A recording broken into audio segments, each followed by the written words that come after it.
Is a no smoking, no vaping vessel. Please do not smoke, do not vape, do not vape in the bathrooms. I have a sixth sense and it tells me when people are vaping in the bathrooms of my boat. Don't do it. I'll start crying. It will be weird for all of us.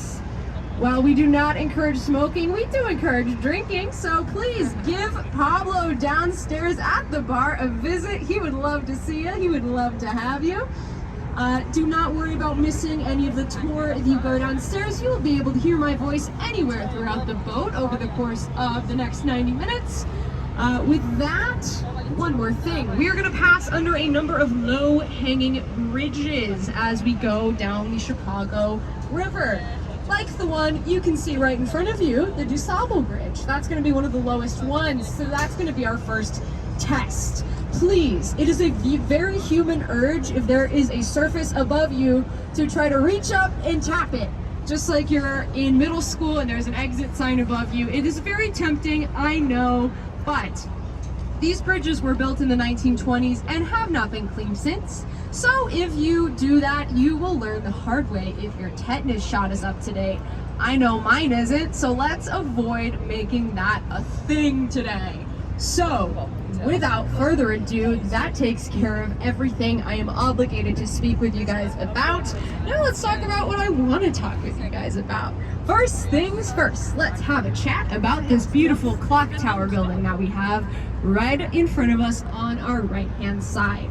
That is the Wrigley Building. The Wrigley Building, friends, is the house that chewing gum built, because all the way back in the 1800s, Mr. Wrigley was a soap salesman. Actually, he sold washing soap, and with every bit of soap purchased as a promotional measure, he would include a stick of chewing gum that he made himself.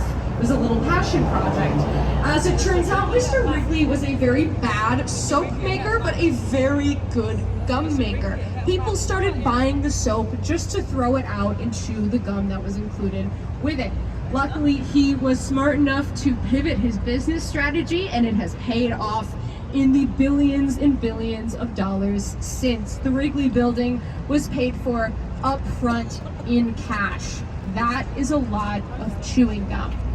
Next up on our left-hand side, pivoting over here, we have got the London House Hotel and Bar. Now, if you are not getting enough fabulous views of the architecture on the river here today during this tour, I would recommend giving a visit to the London House's bar. It's got this fabulous rooftop bar, one of the swankiest in the city. If you're looking to spend a pretty penny on a cocktail, a well-earned pretty penny, because they are pretty tasty, give a look at the London House. They've got some of the best views in the city of all the architecture that we have along the river here. Next up, peeking around the corner, these two buildings we've got right here that sort of look like corn cobs. These buildings right here on the right-hand side have been affectionately nicknamed the Corn Cob Buildings by Chicagoans. However, their formal name is Marina City. Marina City was designed by architect Bertrand Goldberg in the 1960s. Goldberg was a very radical designer at this time, because while most buildings that were being built in this modernist style that we see at AMA Plaza right next door, lots of steel, lots of glass, very harsh, many right angles, Goldberg believed that since there are no right angles in nature, there should be no right angles in his buildings. And Marina City is an absolutely beautiful testament to that design philosophy. As you can see, he's got these scalloped balconies that go up the whole building, sort of looking unlike anything else in the skyline. It looked rather futuristic when it was built in the 60s, and Marina City continues to look totally unique from anything else in the city to this day. Marina City is also home to perhaps one of the most difficult careers in the city of Chicago, as you can see, its parking garage also follows a similar spiral pattern with nothing but a few steel cables keeping all these cars from falling into the Chicago River. I know you may be wondering, and yes, in the 1980s, someone did make the horrible mistake of backing out a little bit too far. Their car went straight down into the Chicago River, and the parking has been done by a valet ever since. Now, the next thing I would like to chat with you guys about is gonna be this clock tower building that we can see that we're gonna get a great view of once we pass under the Clark Street Bridge here on our right-hand side with the dark red brick and the Whirlpool logo up top. This is gonna be the Reed Murdoch building. Now, the Reed Murdoch building is a sort of controversial one amongst Chicagoans. It was built in the late 1800s, and for many years in our city's history, the Reed Murdoch building served as our city's traffic court. So if you speak to Chicagoans of a certain age, they will have some rather bitter memories of battling parking tickets in the Reed Murdoch building. But the reason other Chicagoans are not too into it is because you may notice, if you have a rather perceptive eye, if you're facing the Reed Murdoch building straight on like I am right now, on your right-hand side there are 6 banks of windows. On the left-hand side there are only 5. You saw that? That is because it used to be symmetrical when it was built in the 1800s, but come the 1920s, we built all of these bridges here, like the LaSalle Street Bridge. When the LaSalle Street Bridge was built, they had to lob off that 6th bank of windows on the Reed Murdoch building. And it has stood asymmetrical, making tour guides like myself angry ever since. I have a lot of beef with the Reed Murdoch building. This next building right here, this glass one on our right-hand side with the Chicago Cut Steakhouse logo down below, this, I'm happy to report, is one of the most ecologically friendly buildings on Earth. It is Platinum LEED certified, and one of the ways it achieves that certification is by using the river water in its AC system. The river, even on hot summer days, stays a pretty icy 53 degrees, and it uses that chilly water to shoot it all around the building in pipes to cool it on hot summer days. When it's done with the river water, it actually filters it and puts it back in the river, making it cleaner than it was before they started using it. These two things, the river and that building, have a beautiful symbiotic relationship, giving it that wonderful certification. The next building on our right, I feel no need to point out any indicators of which one I am talking about, because this right here is the behemoth of the Chicago River. This, my friends, is the Merchandise Mart. The Merchandise Mart is, to put it plainly, a big boy.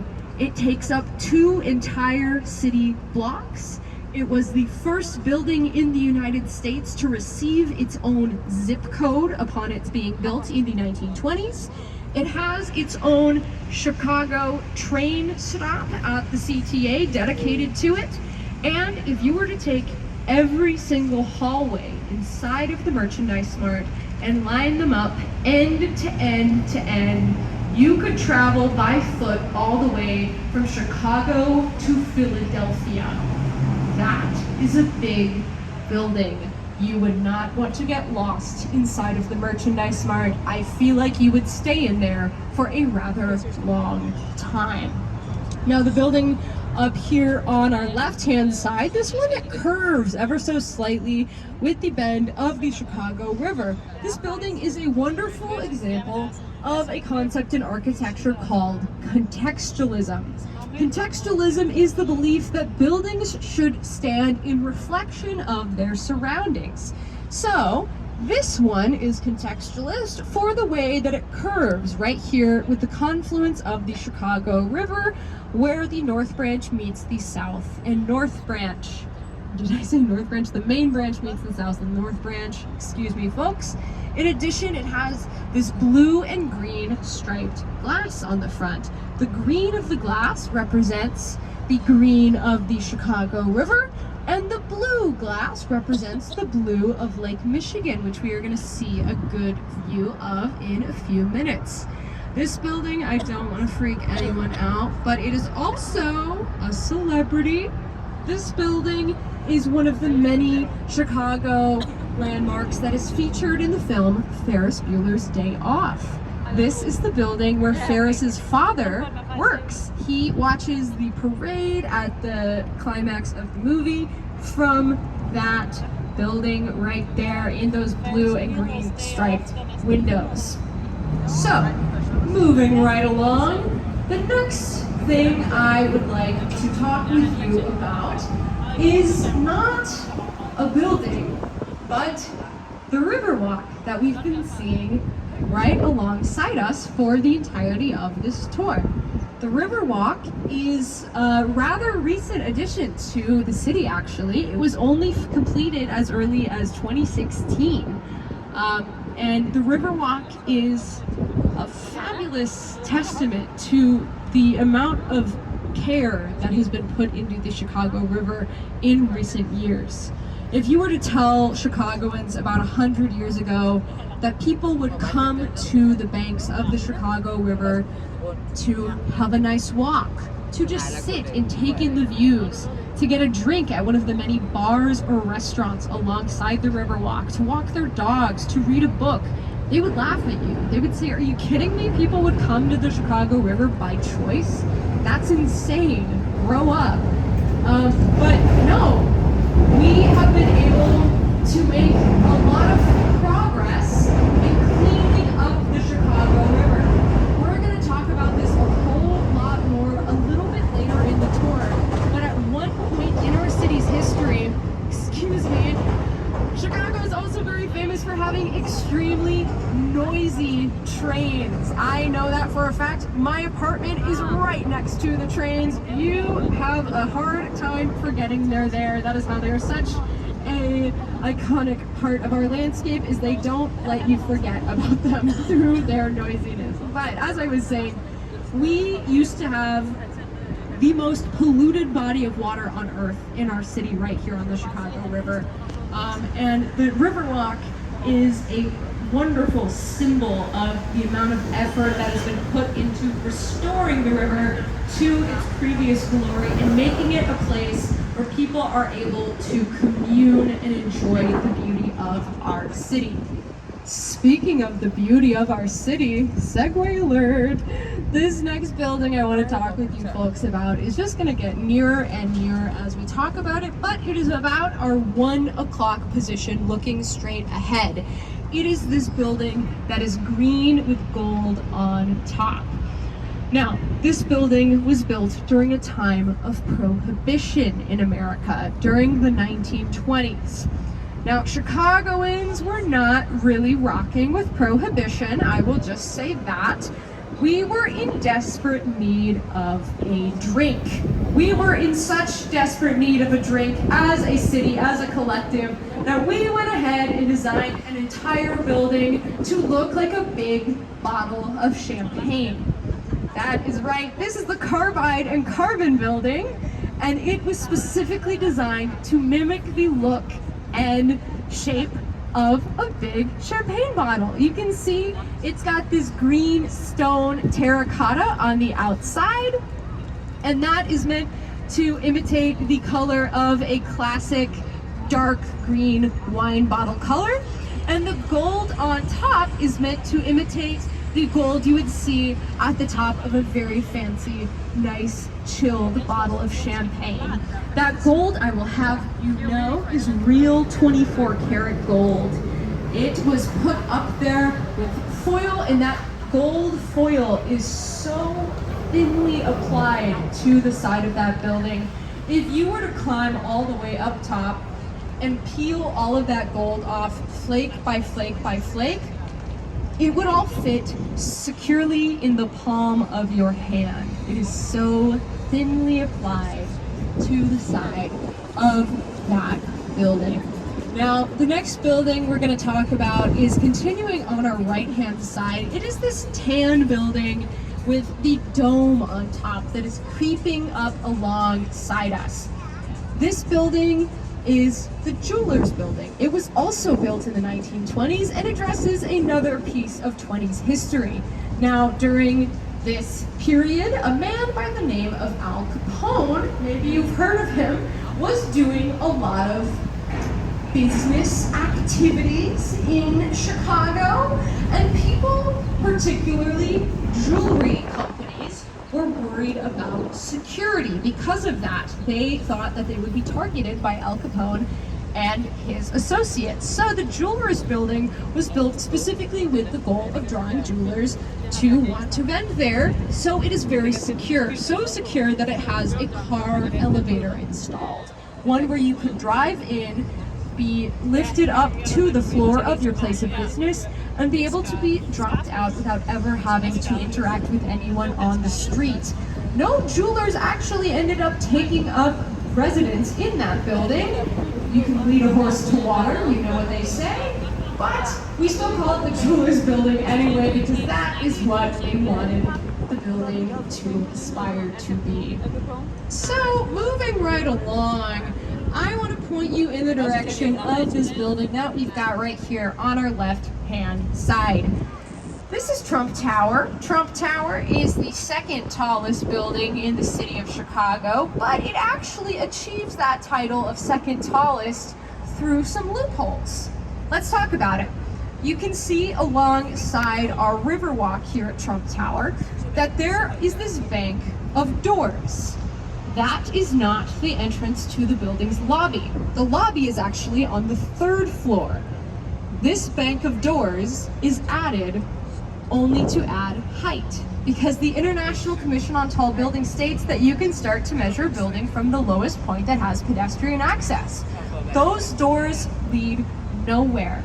They are only there to add some heightage to the building. In addition, there is a purely decorative spire on top of Trump Tower that is there to add another few hundred feet. It is actually several floors shorter than the third tallest building in the city, the St. Regis, but because it has these few loopholes, it qualifies as being the second tallest building in the city. Now, moving right along, the next building is going to be on our left-hand side. It is going to be this tall tower right here with the Chicago Tribune logo at the bottom. That is, as you might guess from the logo, Tribune Tower. Tribune Tower was designed in the 1920s. They actually put out a contest, the Chicago Tribune. They said, we're the best newspaper in the world. We want to have the most beautiful office building in the world. So they were accepting submissions. Design the most beautiful office building in the world. Obviously, this is the design that won. So I'd like to, get a little sense. Do we think this is the most beautiful office building we've ever seen? Thoughts? Yeah, I'm not getting a lot of strong reactions. This is, my apologies to the Tribune Tower. The 1920s, they were a different time. It's been 100 years now. I mean, you can just Google, fluffy dog and see a fluffy dog. Our perceptions of beauty are so warped now. Makes you think about the internet. Moving on, I'm gonna just stop talking about that. You can see this building along our left-hand side with the pinstripes going all the way up to the NBC peacock on top. You might also guess from this logo, this is the NBC building. NBC Tower was designed in the 1980s to emulate the look of 30 Rockefeller Plaza. 30 Rock is the New York headquarters of NBC, and it is a very famous Art Deco style building from the 1920s. Now, as it was the 1980s, they were emulating the look of 1920s, so they call it Echo Deco, echoing the look of Art Deco. But you can always tell that this was designed in the 80s and not the 20s, because you can see these corners have these floating buttresses, which to me look a whole lot like shoulder pads. That is right. In the 1980s, not even our buildings could escape the shoulder pad craze. I can't blame them. So, the next building is going to be right here on our right-hand side. This triangular building, the Swiss Hotel. Now this building, as I said, is shaped like a triangle. That is because it was designed by architect Harry Weiss. Harry Weiss has a lot of buildings that he's designed throughout the city of Chicago, and you can always spot a Harry Weiss building by looking for triangles. He includes triangle motifs in various forms throughout all of his designs. So I say if you go out here later and you look around at the architecture when our tour is done, look for triangles. You can probably identify a few Harry Weiss buildings throughout our downtown area. This building obviously is one of the largest examples of that triangle motif because the whole building itself is shaped like one big triangle. Excuse me. All right, moving right along, we are coming up along a fountain. Centennial Fountain. It is this one right here on our left-hand side. It's sort of brown. Centennial Fountain is really cool. It's got a stream of water that is set to shoot all the way over our heads, over onto that splash pad. It should be going off. Never. I have bad news for you folks. Centennial Fountain was built in 1989 to celebrate 100 years of clean water in Chicago, and it did its thing for a long time. That stream of water, it shot over our heads. It was an icon of this part of the river. And then in 2020, Chicago shut off all of its fountains to encourage people to stay at home and social distance. When it came time to turn the fountains back on, Centennial Fountain decided it was going to stay in retirement indefinitely. Apparently it is going to be very expensive to fix. Hopefully that day comes eventually, but until then, she is sort of just chilling there, in spite of all of our best efforts. Now, 100 years of clean water in Chicago. What is Centennial Fountain put there for? Let's talk about it, shall we? I hinted a little bit earlier at the fact that at one point, the Chicago River was the dirtiest, most polluted body of water in the world. That is because after our first non-native settler came to this area, a man by the name of Jean-Baptiste Point du Sable, he was a French and Haitian man who set up shop at the mouth of the Chicago River, right where it entered into Lake Michigan. He had a trading post where he and his wife, a Potawatomi woman by the name of Catherine, would trade furs, skins, materials with French explorers as well as all of the native people in the area. Around this trading post, a civilization started to sprout up, and over the course of the 1800s, the area we now know today as Chicago exploded in population. It was one of the fastest growing populations on Earth during the 1800s. And since we were growing so fast, we kind of didn't know what to do with ourselves or with our waste. Because Chicago is built on top of swampland. It is very difficult to dig down into our ground and establish traditional sewage systems. So what did we do with all of the sewage in our rapidly expanding city? We would just put it in the river. All of our sewage just dumped in there. In addition to this, Chicago during this time was becoming the meatpacking capital of the world. Our meatpacking industry took a very similar approach to its waste management system. Any loose animal bits that could not be churned into edible, sellable product would be thrown in the river as well. This combined with the sewage to turn the Chicago River into a consistency that one would like politely compare to maybe a chunky chocolate pudding. That is a proper reaction to those words. That's disgusting. So we sort of were just pretending this wasn't the case. At the time, we would dump all of our extra things that we did not need, our sewage, our waste, into the river, and then we would turn our backs to it when we weren't doing that. This worked for a little bit, and then people started getting very sick because at this time, the Chicago River flowed directly into Lake Michigan. Lake Michigan at this time, and still is to this day, our city's source of drinking water. We were dumping the most polluted body of water in the world directly into our source of drinking water. This started making people extremely ill, very sick. Waterborne illnesses ravaged through our city. Cholera, dysentery, typhoid, you name it, we had it, and we had a lot of it. People were dying very, very quickly. Something had to be done. So, our city's councilors, our leaders, met up with a group of engineers and tried to solve this problem.